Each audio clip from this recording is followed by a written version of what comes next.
ওকে বাড়িতে রেখে তোমরা সবাই পার্টিতে গিয়েছিলে। ওখানে মালিনী কোনো কথা শুনেছিল যে কোনো খুনি ওকে মারতে চলেছে। মালিনী কাউকে কিছু না বলেই নিজে ওকে সাবধান করে আর চলে যায় সেখানে যেখানে খুনি মানালিকে মেরে ফেলে। আর যদিও পার্টিতে এই কথাটা শুনে থাকে তাহলে আপনাদের মধ্যে কেউ হবে?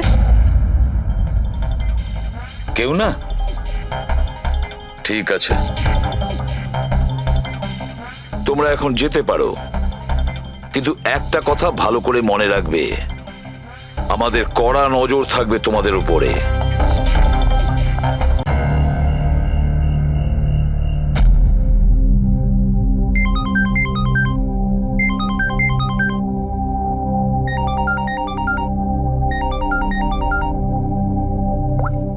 Hello hello Sarika, Sarika please তুমি নিজে ঘর থেকে বেরো আর কোথাও একটা লুকিয়ে পড়ো। লুকিয়ে পড়বো? কিন্তু কেন বৌদি, সব ঠিক আছে? হ্যালো সারিকা আমার কথা শোনো, তুমি টাইম ওয়েস্ট করো না, তুমি নিজের ঘর থেকে বেরো। আমি এই পার্টিতে খালি শুনেছি তোমার জীবনের ঝুঁকি আছে, কেউ তোমাকে ওখানে মারতে আসছে। সারিকা প্লিজ ঘর থেকে বেরো। কি বলছো তুমি বৌদি? হ্যালো হ্যালো ওই লোকটা যেই হোক ও তোমার লেফট সাইড দিয়ে আসবে, আমিও পুলিশ নিয়ে আসছি ওখানে। প্লিজ প্লিজ তুমি টাইম ওয়েস্ট করো না, ঘর থেকে বেরিয়ে পড়ো। হ্যাঁ হ্যাঁ, কিন্তু বৌদি হ্যালো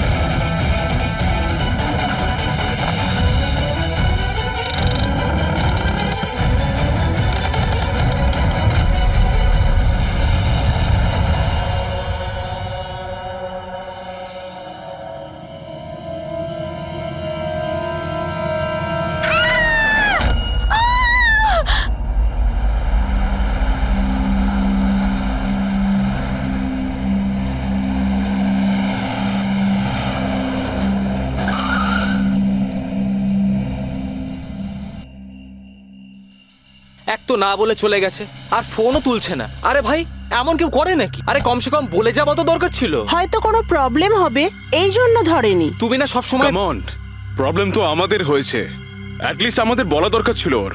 আর না তো কি, একদম বাচ্চাদের মতো ব্যবহার, কারো চিন্তাই করে না। সি গাইস লিসেন, প্রথমে ঘরের ভেতর ঢুকে দেখি, এটাও তো হতে পারে যে ঘরের ভেতর রয়েছে। চলো চলো।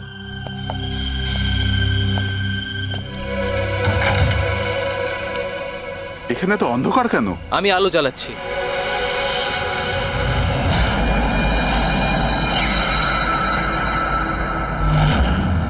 এসব কি? সারিকা, আমার আগে থেকেই মনে হচ্ছিল যে ওই মেয়েটার প্রাণের সংশয় আছে। এই কথাটা আমার হালকাভাবে নেওয়া উচিত হয়নি, ওদের ভরসা করাই উচিত হয়নি। তুমি এত কেন ভয় পাচ্ছ? হয়তো মেয়েটা ঠিকই আছে।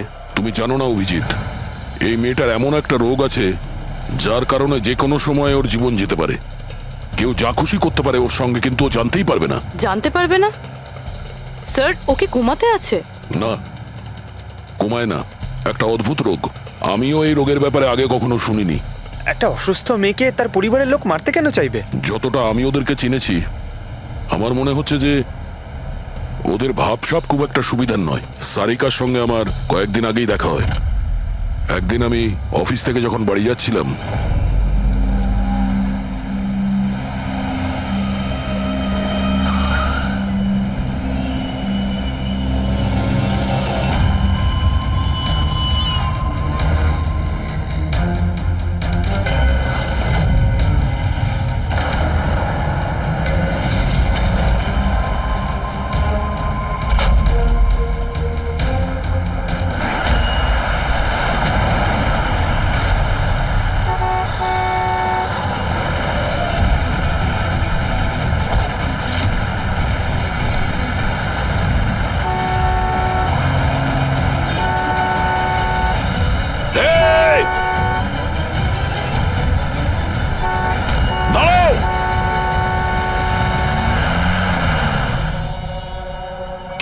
তুমি হ্যাঁ? এত বড় একটা ট্রাক সামনে থেকে বেরিয়ে গেল, তুমি দেখতে পাওনি? ও হর্ন বাজাচ্ছিল, তুমি শুনতে পাওনি? হ্যাঁ, আত্মহত্যা করার চেষ্টা করছিলে কি? মনে হচ্ছে দেখতেও পায় না, শুনতেও পায় না। কিন্তু এই রাস্তায় একা কি করছে? কে কে আছে এখানে? আকাশ দাদা, কে আপনি? কে? তার মানে আপনি দেখতে পান? তাহলে আপনি আমি আর ওই ট্রাক দেখতে পাননি? চাপা দিয়ে চলে যেত আপনাকে যদি আমি আপনাকে না বাঁচাতাম।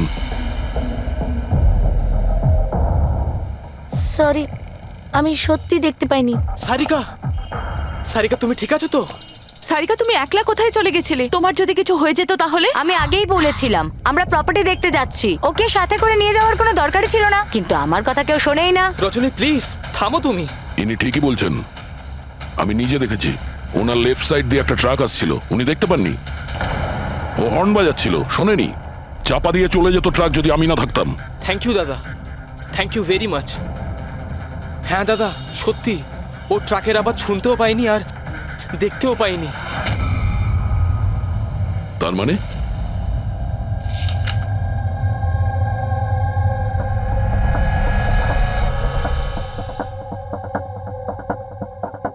এইসব আপনি মানে আপনার শুধু জিনিস আর সবার এই এই ডান দিকটা নজরে আসে না, শুধু বাঁ দিকটা নজরে আসে। হ্যাঁ স্যার। তার মানে এই মুহূর্তে আমি আপনার সামনে আছি, আপনি আমার অর্ধেকটা দেখতে পাচ্ছেন, আমার এই ডান দিকটা আপনি দেখতে পাচ্ছেন না? না স্যার, দেখতে পাই না। আমার যত কাছে কেউ থাকুক না কেন, যদি সে আমার বাঁ দিকে দাঁড়িয়ে থাকে তাহলে না আমি তাকে শুনতে পাই আর না দেখতে পাই স্যার। আমার এই সমস্যাটা রয়েছে স্যার, হেমিস্পেশাল নেগলেক্ট। এই রোগের কারণের জন্য স্যার আমার মাথা লেফট সাইড রেজিস্টার করতে পারে না স্যার, শুধুমাত্র ডান দিকটাই বুঝতে পারি আমি স্যার। সেই জন্য আপনি এইসব পেন্টিংস, এই লোকজন, সবার ডান দিকটাই দেখতে পাই আমি স্যার। তাহলে এই এই অসুখের কোনো ট্রিটমেন্ট নিশ্চয়ই আছে। আর আপনারা আপনারা ওনাকে রাস্তায় যেতে দিলেন কি করে? আপনারা তো জানতেন যে ওনার সঙ্গে কি হচ্ছে, তারপরেও যদি কিছু হয়ে যেত ওনার। স্যার আপনি বলুন স্যার, ওর তো নিজের বুদ্ধি ব্যবহার করার দরকার ছিল। ওর কি দরকার ছিল রাস্তায় একা যাবার? আর এ কোনো ছোট বাচ্চা নাকি যে 24 ঘন্টা ওকে নজরে রাখতে হবে? ইনফ্যাক্ট আমরা এর জন্য একটা বেবি সিটার রেখে নিই যে 24 ঘন্টা ওর দিকে নজর রাখবে। এখন এসব বলে কি হবে? হ্যাঁ, ভুল আমাদের হয়েছে, এটা তোমরা মানো আর না মানো আমি মানি। Sir I am so sorry sir. Sir এই ভুল আর দ্বিতীয়বার আর হবে না। সারিকা আমার ছোট বোন, আর এর খেয়াল রাখার আমার দায়িত্ব স্যার। কারেক্ট, এরপর থেকে এরকম কোনোদিন হবে না। আর তাছাড়া এখন তোমার ওষুধ খাওয়ার সময় হয়েছে না, চল ওষুধ খাবে। স্যার এটা তো খুবই ভয়ঙ্কর রোগ। যদি কেউ ওর লেফট সাইডে সোজাসুজি অ্যাটাক করে তাও ও বুঝতে পারবে না। এক্স্যাক্টলি, এই ব্যাপারটাতেই আমার ভয়। এক তো এই অসুখ, তার উপরে কোটি টাকার সম্পত্তির একলা ওয়ারিশও। সারিকার মা বাবা একটা অ্যাক্সিডেন্টে মারা গেছে, সারিকা বেঁচে গেছে, কিন্তু ওর এই হেমিস্পেশাল নেকলেট অসুখ হয়ে গেছে। ওর আশেপাশেও দেখভাল করার জন্য তো অনেক লোক আছে, কিন্তু তার মধ্যে জানি না কতজন আছে যারা সৎভাবে ওর ওর ভালো চায়। এরকম কেন মনে হচ্ছে তোমার? অভিজিৎ, ওই উইল অনুযায়ী সারিকার পরে পুরো সম্পত্তি এই আত্মীয়দেরই পাওয়ার কথা। আর আমার প্রথম থেকেই এদেরকে খুব একটা ভালো লাগছে না। আর এই কিছুদিন আগে আমি ওর বার্থডে পার্টিতে গেছিলাম। চলো সারিকা, এবার কেকটা কাটো। দাদা আর 2 মিনিট ওয়েট করে যাই, দয়া স্যার হয়তো চলে আসবেন, আমি ওনাকেও ইনভাইট করেছি। অন্তত আমাদেরও বলতে পারতে। আরে কে কি বললো না ভাই? Oh I am so sorry, আসতে একটু দেরি হয়ে গেল। Many many happy returns of the day, happy birthday. I will take it, দাও। আপনি আপনাকে ঠিক চিনতে পারলাম না। আমি বলছি, এ হলো কৃতি। সারিকার মতো পেশেন্টদেরকে হ্যান্ডেল করার জন্য ইনি ট্রেনিং নিয়েছেন, আর আমি ইনাকে 24 ঘন্টা সারিকার সাথে থাকার জন্য অ্যাপয়েন্ট করেছি। আশা করি আপনি সারিকাকে নিয়ে আর চিন্তিত হবেন না। একদম। আর আমাদেরও মনে হয় যে কৃতি থাকলে সারিকা সেফ থাকবে। অ্যাবসলিউটলি। আমারই ভুল হয়েছে, শুধু আমার ভুল। আমার সারিকাকে ওদের ভরসায় ছাড়া উচিত হয়নি আমার। মেরে দিয়েছে হয়তো ওরা ওকে। বাড়ি এসে গেছে।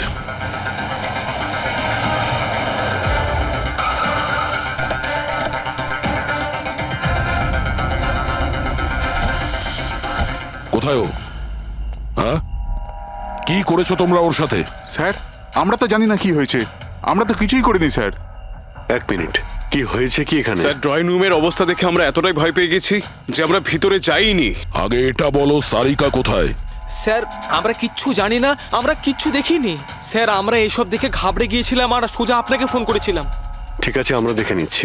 পঙ্কজ, এদের সবার স্টেটমেন্ট রেকর্ড করো, আর কাউকে ভিতরে আসতে দেবে না।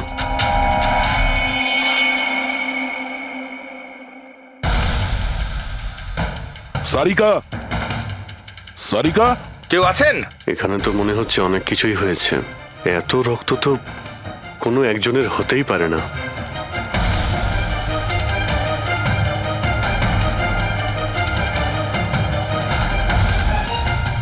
স্যার, হ্যাঁ, স্যার এই দেখুন,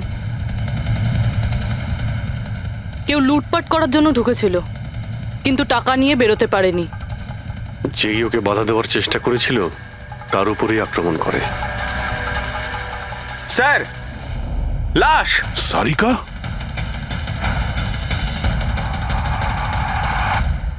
ও নো। মানালি তো এ। এরপর থেকে এরকম কোনোদিন হবে না। আর তাছাড়া এখন তোমার ওষুধ খাওয়ার সময় হয়েছে না? সারিকার ছোট বৌদি, জয়ন্তর স্ত্রী। তাহলে ও কোথায় আছে?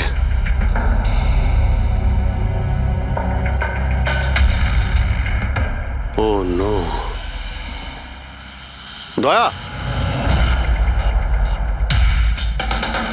হ্যাঁ, এ হলো কৃতি। সারিকার মতো পেশেন্টদেরকে হ্যান্ডেল করার জন্য ইনি ট্রেনিং নিয়েছেন। এটা তো কৃতি। তুমি চেনো? হ্যাঁ, কৃতি স্যার, পালস চলছে, এখনো বেঁচে আছে। এ সারিকার রুমের বাইরে। সারিকা,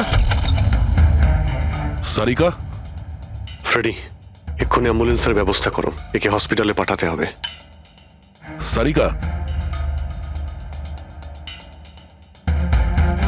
সারিকা,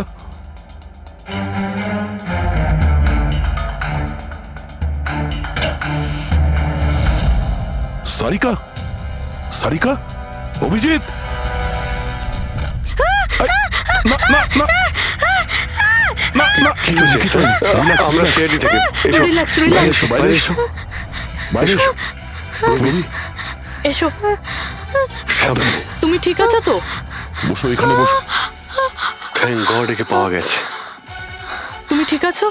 সবাইকে মেরে দিয়েছে, সবাইকে মেরে দিয়েছে স্যার। এক মিনিট, এক মিনিট। কে করেছে এসব? কে ছিল সে? দয়া স্যার, কি হয়েছিল? স্যার সবাইকে মেরে দিয়েছে স্যার, কে? মেরে দিয়েছে, কে? কে মেরেছে? মেরে দিয়েছে স্যার। আমার মনে হয় এক্ষুনি একে হসপিটালে পাঠানো উচিত। ওর মানসিক অবস্থা ঠিক নেই। ওটাই ঠিক হবে, মনে হচ্ছে শক পেয়েছে। রবি, তোলো একে। ওঠো, ওঠো। আমার সাথে এসো।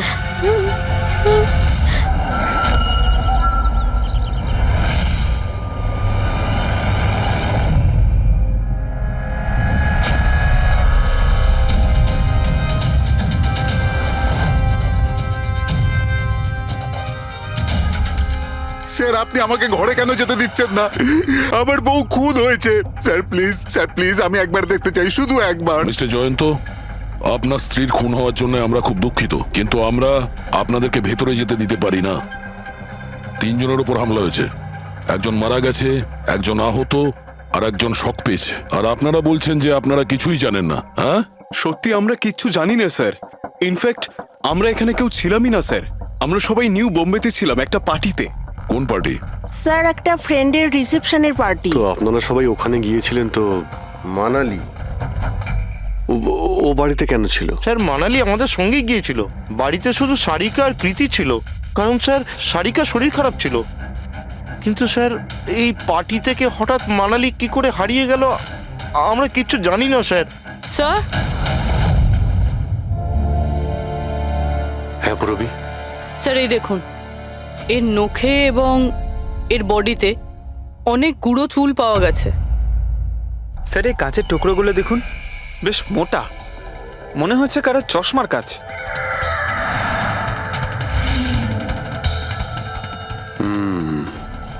চশমারই মনে হচ্ছে। রেখে দাও সাবধানে। এই টেনে নিয়ে যাওয়ার চিহ্নের সঙ্গে রক্তের ফোঁটা।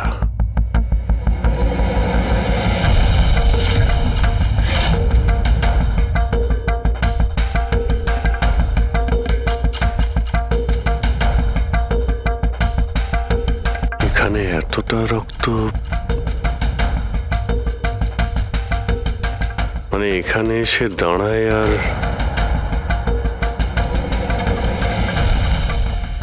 বাইকের চাকার দাগ।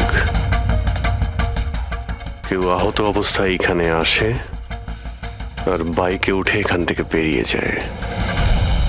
আচ্ছা একটা কথা বলুন তো, আপনাদের মধ্যে বাইক কার কাছে আছে? বাইক? না স্যার বাইক তো কারুর কাছে নেই, আমাদের সবার কাছে নিজের পার্সোনাল গাড়ি আছে স্যার। এই বাড়িতে টোটাল 5টা কার আছে স্যার। কিন্তু অভিজিৎ, এটা কেন জিজ্ঞাসা করছো? কারণ কেউ খুবই আহত অবস্থায় বাইকে উঠে এখান থেকে চলে গেছে, আর আমার পুরো বিশ্বাস যে খুনি সেই। আই থিঙ্ক এর জবাব সারিকাই দিতে পারবে। ওর জ্ঞানটা একবার ফিরে আসুক।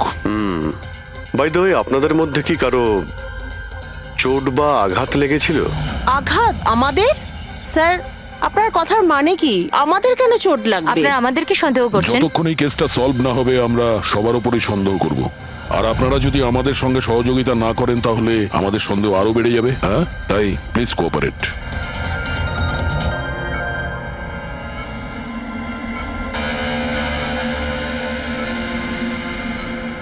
সারিকা,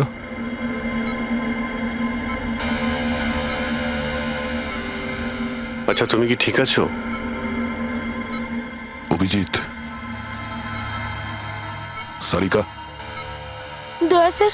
তুমি ঠিক আছো? স্যার মানালি বৌদি আর কৃতি স্যার। কৃতি ঠিক আছে, কিন্তু মানালি মারা গেছে। সামলে কৃতি।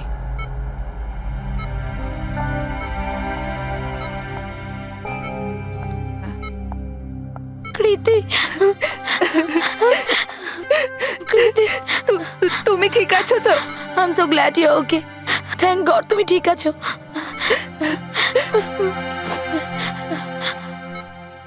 আচ্ছা কাল এক্স্যাক্টলি কি হয়েছিল তুমি বলতে পারবে?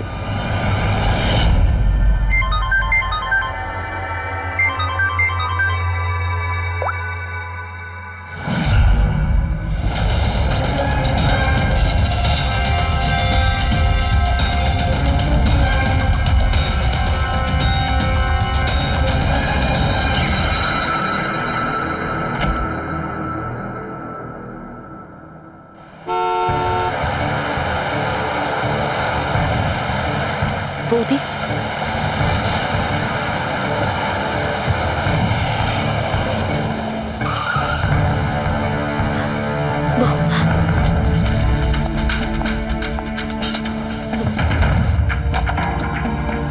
সারিকা,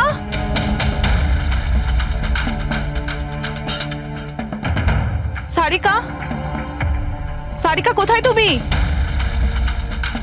বৌদি সারিকা, সারিকা,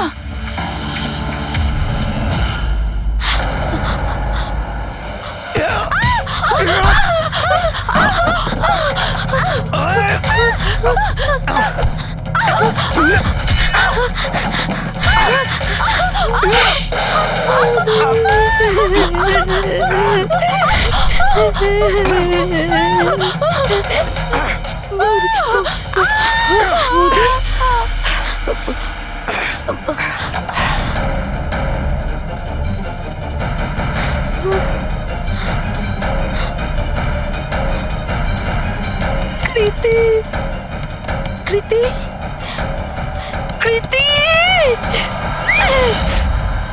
তো তুমি ওনার দরজাতে ধাক্কা দিয়েছিলে। তো কৃতি, আপনি কি দেখেছিলেন? আপনার উপরে আক্রমণ কি করে হলো? সারিকার জোরে চিৎকারের আওয়াজ পেলাম। আমি তখনই ঘর থেকে বাইরে আসি। হ্যাঁ? সারিকা, এইসব কি করে? কৃতি, কৃতি, সারিকা তুমি ঠিক আছো তো?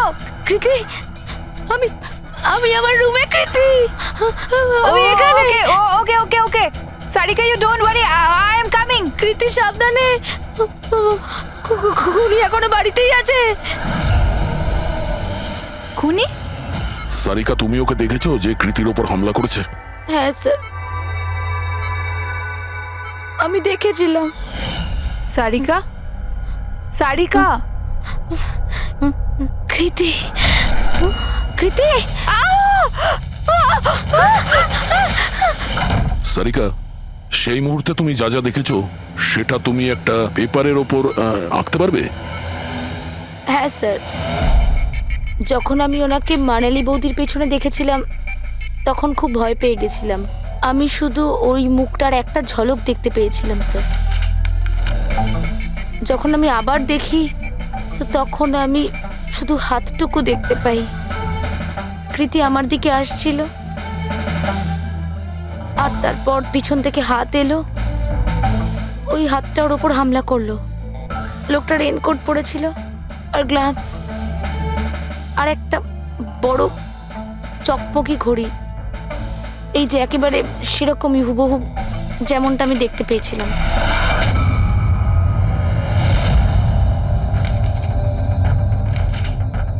আই হোপ এই অর্ধেক ছবিগুলো দিয়ে আপনারা কিছু উপকার পেয়ে যাবেন হয়তো। চিন্তা করো না, এই অসম্পূর্ণ ছবিটা আমরা কমপ্লিট করব। ফেডরিক, মনোহরের কাছে এই পেন্টিং গুলো নিয়ে যাও আর বলো যে এই স্কেচ যেন কমপ্লিট করে। Sarika, thank you so much. আপনি যেতে পারেন, টায়ার্ড হয়ে গেছেন হয়তো। চলো সারিকা।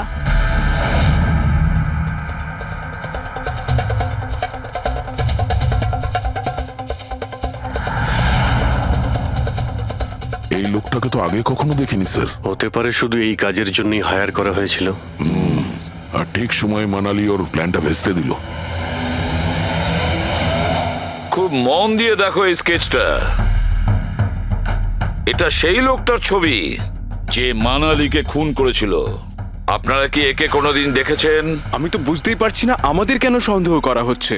এক্স্যাক্টলি, আমরা সবাই সারিকার আপনজন, আর আজ আমরা বিজনেসের সব কাজ ছেড়ে এখানে এসেছি শুধুমাত্র সারিকার জন্য। আর আপনাদের মনে হচ্ছে আমরা ওকে মারতে চাইছি? স্যার যে মারা গেছে ও আমার বউ স্যার, আর সারিকা আমার বোনের মতো। স্যার, আমি যখন খুব ছোট ছিলাম আমার বাবা মা মারা গিয়েছিল। সারিকার বাবা মাই আমাকে আদর যত্ন করে বড় করে তুলেছে। আমি আজ যা কিছু হয়েছি ওনাদের দুজনের জন্যই হয়েছি।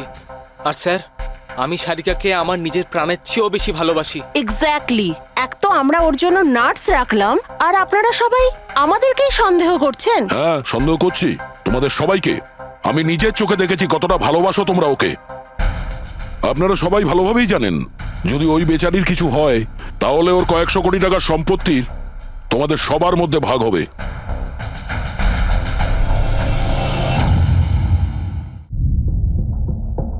ওকে বাড়িতে রেখে তোমরা সবাই পার্টিতে গিয়েছিলে।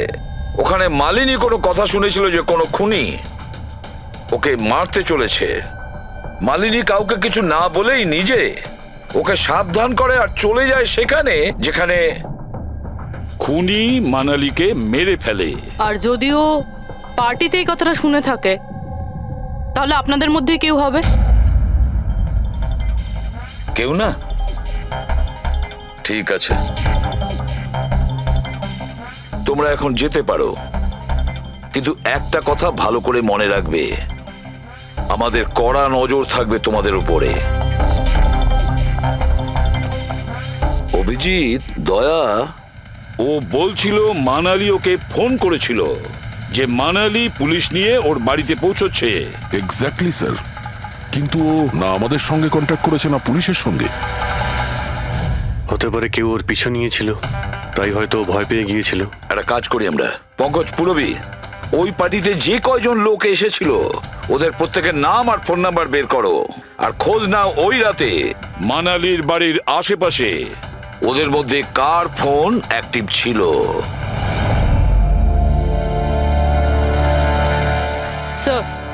হ্যাঁ, স্যার ওই রাতে ওখানে 250 লোক ছিল, কিন্তু স্যার একজন হচ্ছে ঈশান, ওই রাত্রেও পার্টিতে ছিল। আর ওখান থেকে ও সারিকার বাড়ির দিকে গেল যখন মানালি পার্টি ছেড়ে গেল। আর ফোন ওখানেই বন্ধ হয়ে যায় ওদের বাড়িতে। স্যার আর একটা আজব ঘটনা ঘটেছে, মানালি সেই রাতে ওই বাড়িতে ফোন করেইনি, বরং সেখান থেকে ব্যান্ড্রায় গিয়েছিল কোয়াড্রাম, আর তারপর থেকে ফোনটা সুইচড অফ। মানালির সেল ফোন তোর কাছেই ছিল ওই ক্রাইম সিনে?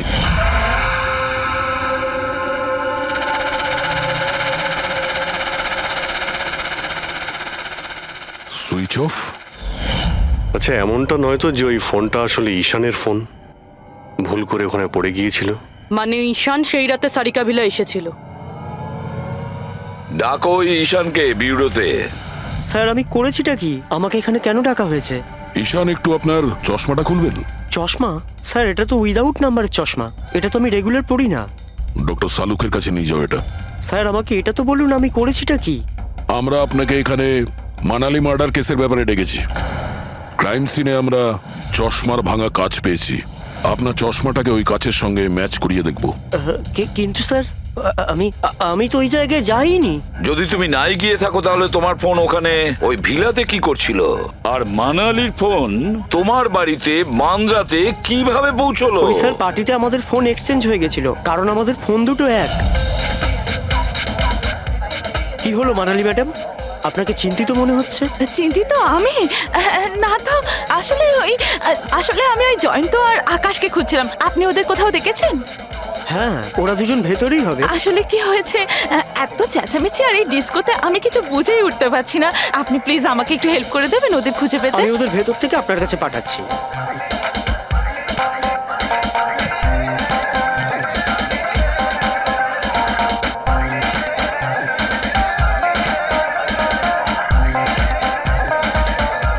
মানালি, ঈশান, তুমি তো বলছিলে মানালি খুঁজছে আমাদের। কোথায় মানালি? আরে এক্ষুনি তো এখানেই ছিলেন মানালি, কি জানি কোথায় চলে গেলেন। ওই দিকটা কি দেখি, চলো। স্যার আমার ফোন সুইচ অফ ছিল, এই জন্য আমি মানালিকে বলতে পারি। সেই কারণে মানালি পুলিশকে ফোন করতে পারেনি। স্যার আমাকে বিশ্বাস করুন, আমি খুন করিনি। খুনি না হলেও খুনির সঙ্গী তো হতে পারো, যে ওখানে ওই পার্টিতে উপস্থিত ছিল। তুমি পার্টিতে মালিনীর সমস্ত কথা শোনো, আর যখনই মানালি ওখান থেকে বেরোয় তুমি মানালির পিছু নাও। কোনো কায়দা করে তুমি মানালির ফোন তোমার বাড়ি ব্যান্দ্রাতে পাঠিয়ে দিলে, আর ওখানে পাওয়া চশমার কাঁচের টুকরো, আমাদের সন্দেহ ওটা তোমার চশমার। রিপোর্ট তো আমরা পেয়েই যাব আমাদের ফরেন্সিক ল্যাব থেকে।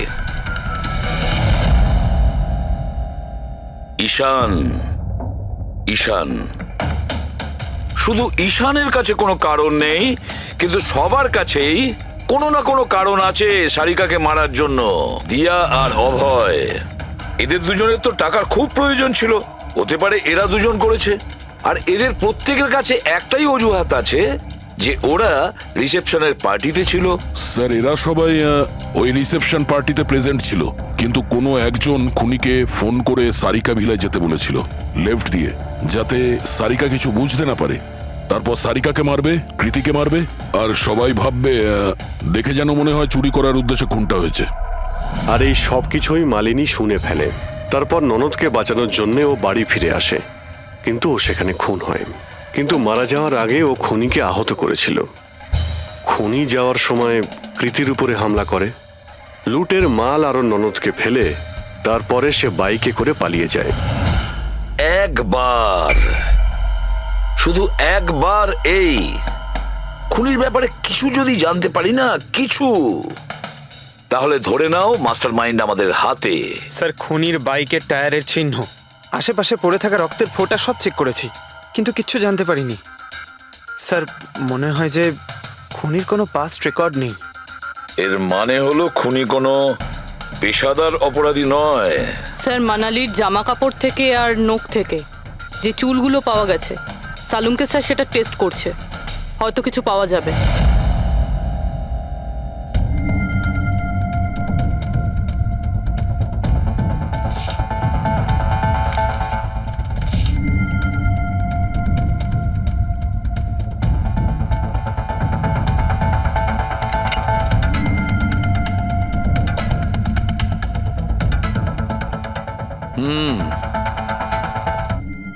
আমার আন্দাজ একদম ঠিক ছিল।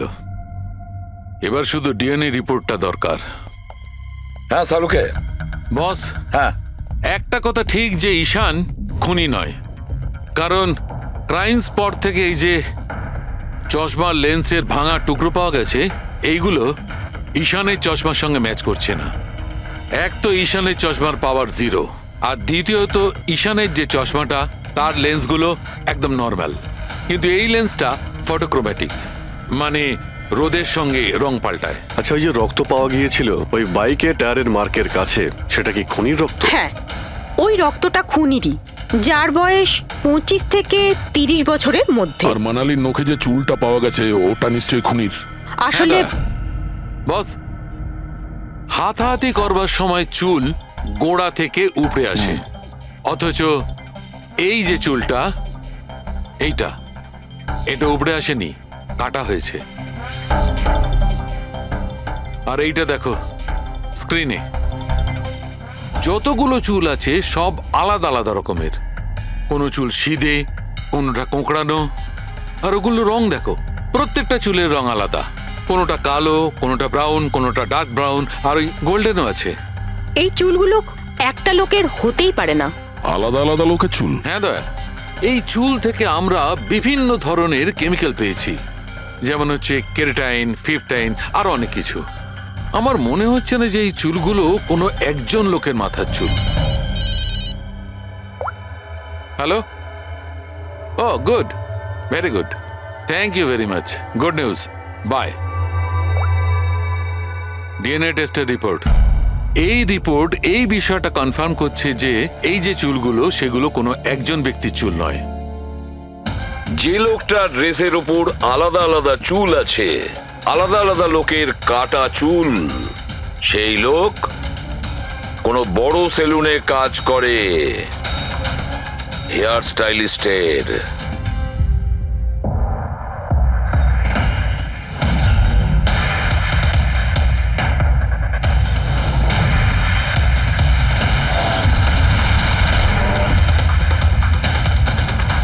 স্যার, এ তো বিমল, আমাদের স্পায়ের স্টার হেয়ার স্টাইলিস্ট। স্যার, এখানে যেই আসুক না কেন সবাই ওর কাছেই হেয়ার স্টাইল করতে চাইতো।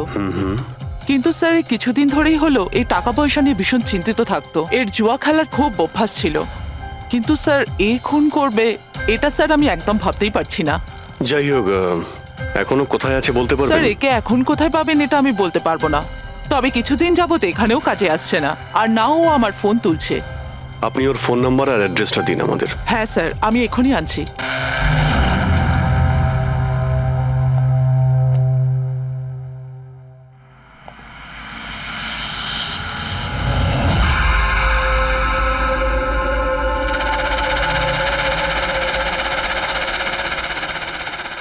ও নো, এ তো গেছে। বিষ খেয়েছে। এখানে আঘাত লেগেছে, আর এই কাঁধেও নখের চিহ্ন। মানে এই হলো সেই যে মানালিকে খুন করেছে। দেখো কিছু পাওয়া যায় কিনা।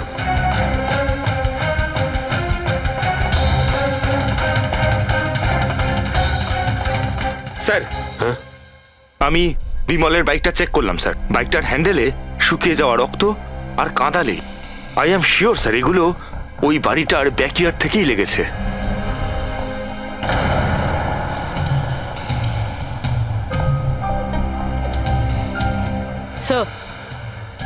স্যার, এই ভেঙে যাওয়া চশমা আর এই রেনকোট পেয়েছি। রেনকোটে রক্ত লেগে আছে।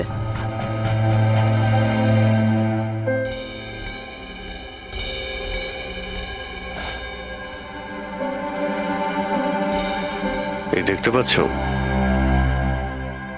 বাঁ হাতে ঘড়ি। হ্যাঁ, তাহলে স্যার যদি বিমল বাঁ হাতে ঘড়ি পরতো তাহলে ও কি করে বললো যে ডান হাতে ঘড়ি পরা ছিল? ওই রাতে পার্টিতে মানালি কেউ সারিকাকে খুন করবে সেই আলোচনা শুনে ফেলে, আর তখন মানালি ঈশানের কাছে সাহায্য চায়। ওকে বলে যে জয়ন্ত আর আকাশকে ওখানে পাঠিয়ে দিতে। এর মানে আকাশ আর জয়ন্ত দুজনেই নির্দোষ। বাকি রইল এই তিনজন, রজনী, অভয় আর দিয়া। ওই খুনের মাস্টারমাইন্ড এই তিনজনের মধ্যেই কেউ হবে। আচ্ছা স্যার, ওই কলের অন্যদিকে কে ছিল? স্যার ওই বিমল হতে পারে। না স্যার, আমি বিমলের ফোন রেকর্ড চেক করেছি। ওই রাত্রে ওদের মধ্যে কেউই বিমলকে ফোন করেনি। তাহলে অপর প্রান্তে কে ছিল সেদিন? ল্যান্ডলাইন? আচ্ছা, ওদের বাড়ির ল্যান্ডলাইন ফোন? হ্যাঁ, হতে পারে। ফ্রেডি, পঙ্কজ, একটু খোঁজ নিয়ে দেখো তো 11টার আশেপাশে ওদের ল্যান্ডলাইনে কেউ ফোন করেছিল কিনা। ওই মেয়েটার কথা অনুযায়ী খুনির ডান হাতে ঘড়ি পড়েছিল, যেখানে বিমল বাঁ হাতে ঘড়ি পড়েছিল। আরও এটাও বলেছিল যে খুনি যে রেনকোট পরেছিল সেটা ব্লু কালারের ছিল, কিন্তু আমরা বিমলের বাড়ি থেকে যে রেনকোট পেয়েছি সেটা কালো ছিল। হতে পারে সারিকা কিছু ভুল করেছিল, ঠিকমতো দেখতে পাইনি ও। স্যার, স্যার ওই রাতে 11:30টার সময় বাড়িতে কেউ ফোন করেছিল। কে ফোন করেছিল? আপনারা সত্যি বলছেন এই সব কিছুর পেছনে আমার নিজের লোকের হাত আছে? একটু অপেক্ষা করুন, সব জানতে পারবেন। স্যার, আপনারা আবার কেন খোঁজ খবর নিচ্ছেন? একবার তো খোঁজ খবর নিয়েছেন। সেদিন প্রমাণ একত্রিত করার জন্য আর আজ কেস ক্লোজ করার জন্য। আপনি একটু অপেক্ষা করুন, এখনই সবকিছু জানতে পেরে যাবেন। স্যার, পেয়ে গেছি। কিন্তু এটা তো সেই রেনকোটটাই যেটা ওই খুনি পড়েছিল।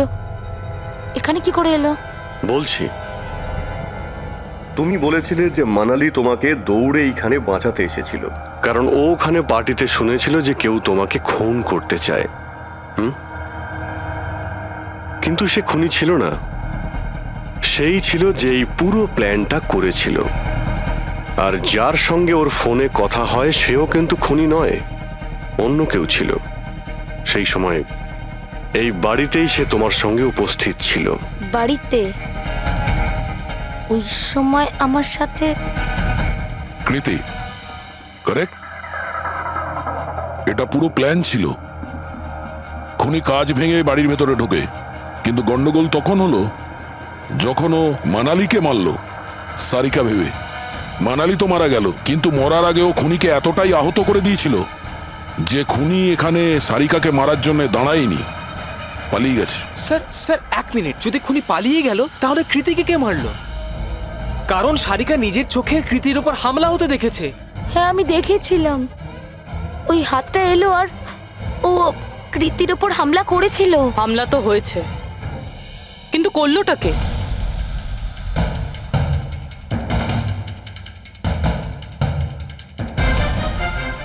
আপনারা সবাই আমাকে এভাবে কেন দেখছেন? এর উত্তর তো শুধু তুমিই দিতে পারবে কৃতি। ও রাত ঠিক 10:30টার সময় শুয়ে পড়েছিল। আর মানালি কাউকে ফোনে কথা বলতে শুনেছিল রাত 11:10 আর সেই ফোনটা এসেছিল এই বাড়ির ল্যান্ডলাইনে। কে রিসিভ করেছিল সেই কলটা? যদি আমরা এটা মেনেও নিই যে বিমল তোমার ওপর হামলা করেছে, তাহলে ও তোমাকে বাঁচিয়ে রাখলো কেন? ও মানালিকে এত নৃশংসভাবে মারলো, আর তোমাকে শুধু এই একটা আঘাত কেন? ও সারিকাকে কেন মারলো না? আর এই চুরি করা টাকা ছেড়ে পালালো কেন? আর সব থেকে বড় প্রশ্ন, ও খুনিকে এই ব্লু কালারের জ্যাকেট পরে থাকতে কি করে দেখলো? কি করে দেখলো সেই ঘড়িটা, যা বিমল লেফট হ্যান্ডে পড়তো, রাইট হ্যান্ডে নয়? বিমলের রেইনকোটের কালার ছিল ব্ল্যাক।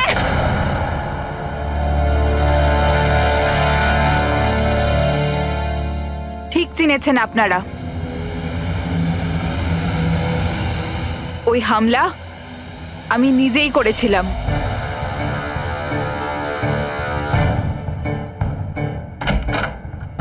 সারিকা, সারিকা কোথায় তুমি? মানালি এখানে এই সময়? Sarika,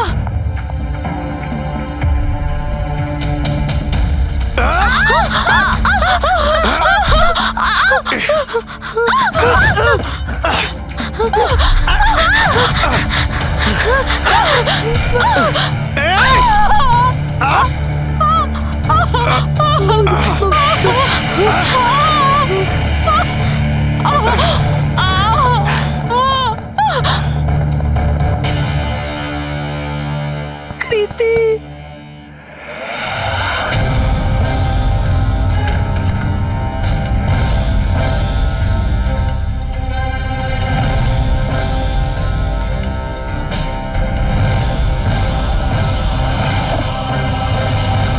I am coming, Sarika, don't worry.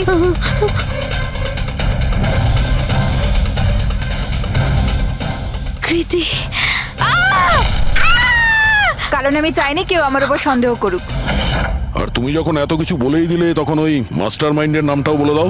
হ্যাঁ, আর তুমি যদি বলো ওর নামটা আমি বলে দিই, যে মানালিকে মেরেছে আর সারিকাকে মারতে পারতো। কি রজনী দেবী, আপনি জানেন আমরা কার কথা বলছি? রজনী, তুমি? হ্যালো, কিলার শার্প 11:30টায় পৌঁছে যাবে। সারিকার খেলা শেষ, যে কোনো মূল্যে করতেই হবে। ওই আমার বাকি টাকাটা? তুমি তোমার পয়সা পেয়ে যাবে। ওকে।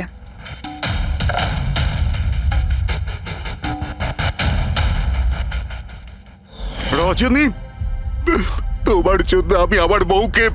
আমার পয়সার দরকার ছিল। সারিকার বেবি সিটিং করতে করতে আমি হাঁপিয়ে উঠেছিলাম। আর এইসব তোমার জন্য হয়েছে আকাশ। তোমার জন্য আমরা সবাই সারিকার আয়া হয়েছিলাম। আমাকে আমার জীবন যাপন করতে হতো আগের মতো। এই জন্য আমি প্ল্যান করেছিলাম আর কৃতিকে বাড়িতে নিয়ে এসেছিলাম। পার্টিতে যাওয়াও আগে থেকেই ঠিক ছিল, যাতে আমি সময় পাই প্ল্যান করার।